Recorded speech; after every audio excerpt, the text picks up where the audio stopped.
Okay, I don't know if I can have two videos uploading at the same time, but I'm gonna try it. This is part two of Baptismal Incongruations.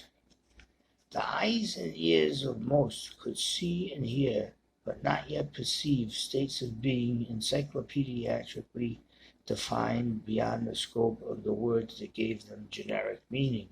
In other words, his time had not yet come, and certainty was not yet given from above.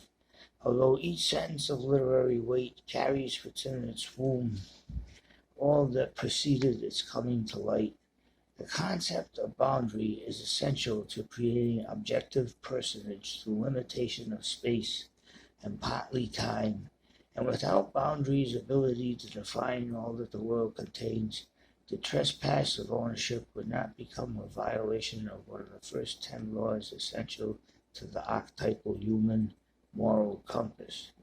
It is this basic truth whose partial antithesis with the law of generosity toward those whose material poverty forces upon their survival the need of spiritually governed sacredness of all that is at the core of Christianity that leaves two truths irreconcilable with the ambiguity of humanity's ability to overcome personal greed for the sake of another's well-being that weighs human survival in the balance, the outcome of which, by the Father's arbitrary rule, always ensures human survival.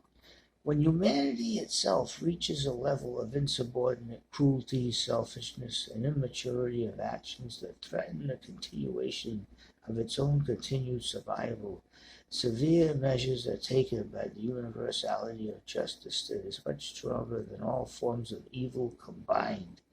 And when certain levels of near barbarism are engulfing humanity in flame, swift and certain measures of arbitrary justice are taken. This is one among several reasons why Christian scripture is divided into two books of Testament, the second book being mother and father in essence to the first. Slavery and prostitution are two of the vilest enemies and disfigurations of the divine law that forbids trespass and or stealth. They come in many forms and are masters, for one thing, of social-political camouflage.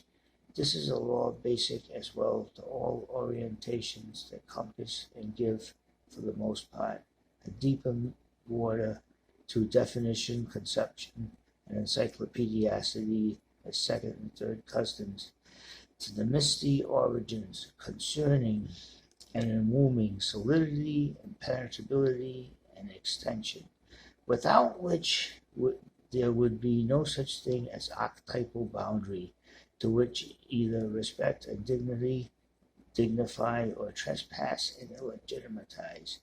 Prudence itself can be an agent of deception when it steals its logic from the joys and spiritual fluidities natural to freedom from certain inhibitions of self-confidence, very much needed in many circumstances for the survival of dignity. That's part two of Baptismal Incongruations.